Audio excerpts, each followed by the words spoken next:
হচ্ছিল সাপটি বিলুপ্ত হয়ে গেছে, কিন্তু বছর 10 ধরে বাংলাদেশে আবারও আলোচনায় সাপটি। অজগরের মতো দেখতে এই সাপটি শুধু আলোচনাতেই আসেনি, বরং দেশের বেশ কিছু এলাকার ঘুম পর্যন্ত কেড়ে নিয়েছে। এই সাপের কামড়ে মারা যাচ্ছে কৃষক থেকে বিশ্ববিদ্যালয়ের শিক্ষার্থী পর্যন্ত। আসলে ঘটনা তাই। কথা বলছি রাসেল ভাইপার নিয়ে। তবে বাংলায় একে চন্দ্রবোরা নামেই ডাকা হয় উলুবোরা নামেও। তবে সারা বিশ্বে এটিকে কিলিং মেশিন নামেও ডাকা হয়। বলা হচ্ছে বাংলাদেশে সে কয়েক ধরনের বিষাক্ত সাপ দেখতে পাওয়া যায়। রাসেল ভাইপার তাদের মধ্যে সবচেয়ে বিষাক্ত। ব্রিটিশ শাসনামলে ভারতে কাজ করতে এসেছিলেন স্কটিশ সার্জন প্যাট্রিক রাসেল। 1796 সালে তিনি এই সাপ সম্পর্কে গবেষণা করেন। পরে তার নাম অনুসারে এই সাপের নামকরণ করা হয়। বিশেষজ্ঞদের মতে রাসেল ভাইপার বাংলাদেশে আগে থেকে কম বেশি ছিল, কিন্তু বর্তমানে সাপটির প্রকোপ এতটাই বেড়েছে যে ঘুম হারাম সারা দেশের। পূর্বে সাপটি দেশের উত্তর পশ্চিমাঞ্চলেই দেখা যেত, তবে এখন উত্তর পশ্চিমাঞ্চল থেকে সাপটি ছড়িয়ে পড়েছে ঢাকার কাছের মানিকগঞ্জ থেকে উপকূলীয় অঞ্চল, বরিশাল, পটুয়াখালী, এমনকি চাঁদপুর পর্যন্ত। বিশেষজ্ঞরা বলছেন এটি পশ্চিমবঙ্গের বেশিরভাগ জেলায়, বিশেষ করে নদিয়া, বর্ধমান, উত্তর 24 পরগনা ও বাঁকুড়া জেলার গ্রাম অঞ্চলে বেশি পাওয়া যেত। বর্ষার সময় নদ নদীর পানির সাথে এই সাপের বহুল বিস্তৃতি ঘটেছে বাংলাদেশে। সম্প্রতি মানিকগঞ্জের চরাঞ্চলে সবচেয়ে বেশি আতঙ্ক ছড়াচ্ছে সাপটি, বিশেষ করে জেলার পদ্মার নিকটবর্তী হরিরামপুর উপজেলায়। বেশি আতঙ্কে আছেন এসব এলাকার কৃষকরা। বর্ষাকালে ঘন আগাছার মধ্যেই থাকে রাসেলস ভাইপার বা চন্দ্রবোরা। সাপের আস্তানা, প্রিয় খাদ্য ইঁদুরের খোঁজে রাসেল ভাইপার আশ্রয় নেয় ফসলি জমিতে, বিশেষ করে ধান ও ভুট্টা খেতে। গ্রামের বহু কৃষক ও ক্ষেত মজুর খালি পায়ে হাঁটাচলা করেন। অসাবধানতাবশত তারাই দংশনের শিকার হচ্ছেন সবচেয়ে বেশি।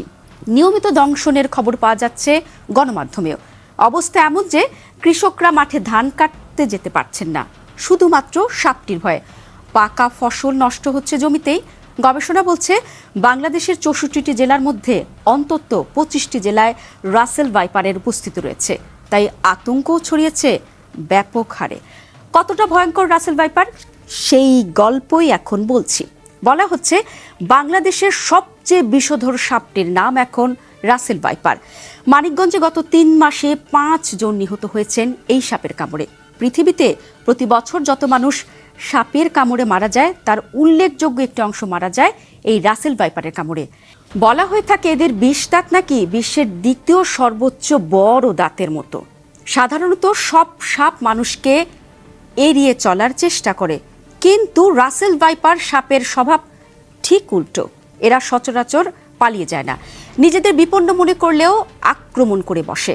রাসেল ভাইপারের বিষ হেমোটোটক্সিক, যার কারণে কামড় দিলে মানুষের মাংস পচে যায়। এই সাপের কামড়ে শরীরের দংশিত অংশে বিষ ছড়িয়ে অঙ্গহানি, ক্রমাগত রক্তপাত, রক্ত জমাট বাঁধা, স্নায়ুবৈকল্য, চোখ ভারী হয়ে আসা, পক্ষাঘাত এবং কিডনি ফুসফুসের ক্ষতিসহ বিভিন্ন শারীরিক উপসর্গ দেখা দিতে পারে। সময় মতো সঠিক চিকিৎসা না পেলে মৃত্যু হয়, যেমনটি হয়েছেও গত কয়েকদিনে। সাপে কাটার পর অনেকে ডাক্তারের কাছে না গিয়ে ওঝার কাছে যান।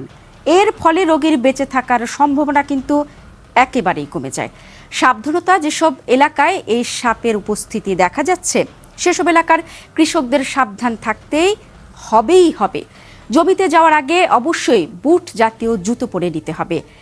এই সাপের প্রিয় খাবার কিন্তু ইঁদুর যেহেতু বাসা বাড়িতে থাকে, তাই ইঁদুরের পিছু নিয়ে সাপটি বাসা বাড়িতেও চলে আসতে পারে। তাই চোখ খোলা রাখতে হবে সব সময়। এতক্ষণ তো অনেক সাপের গল্প করলাম, কিন্তু সাপটি চিনবেন কিভাবে সে তথ্য এখন জানিয়ে দিতে চাই। রাসেল ভাইপার সাপের দেহ মোটা সোটা, লেজ ছোট সরু হয়ে থাকে, মাথা চ্যাপ্টা ত্রিকোণাকার, মাথার তুলনায় ঘাড় অনেকটাই সরু, শরীরের রং বাদামি, হলদে বাদামি অর্থাৎ কাঠ রঙের হওয়ায় শুকনো পাতার মধ্যে এই সাপ নিজেকে লুকিয়ে রাখতে পারে। সাপটির জিহবার রং বাদামি বা কালো, সারা গায়ে স্পষ্ট বড় গাঢ় বাদামি গোল গোল দাগ থাকে। এ দাগগুলোর মাথা ছুচালো, অনেক সময় দাগগুলি একসঙ্গে দেখতে শিকলের মতো লাগে। এ সাপে কামড়ালে কি করবেন সেটাও তো জানিয়ে দিতে হবে। চলুন জেনে নেই। এই সাপে কামড়ালে দেরি না করে রোগীকে অবশ্যই হাসপাতালে নিতে হবে। দ্রুত অ্যান্টিভেনম ইনজেকশন দেওয়া হলে অ্যান্টিভেনম বিষকে নিষ্ক্রিয় করে ফেলে, ফলে আক্রান্ত ব্যক্তির জীবন বা অঙ্গ প্রত্যঙ্গ বেঁচে যায়। এর 10টি ভায়াল মিলে হয় একটি ডোজ। বিষের মাত্রা বেশি হলে রোগীকে একাধিক ডোজ অ্যান্টিভেনম প্রয়োগ করার দরকারও হতে পারে। ভুলেও ওঝার শরণাপন্ন হওয়া যাবে না। দর্শক, আমরা তো রাসেল ভাইপার নিয়ে বিস্তারিত বিভিন্ন তথ্য তুলে ধরলাম, কিন্তু আমরা যারা সচেতন নাগরিক, বিশেষ করে যারা কৃষক, যারা মাঠে খেতে কাজ করেন, তারা সাপ সম্পর্কে সচেতন হবেন, সাবধান থাকবেন, এ প্রত্যাশায় আজ এতটুকু।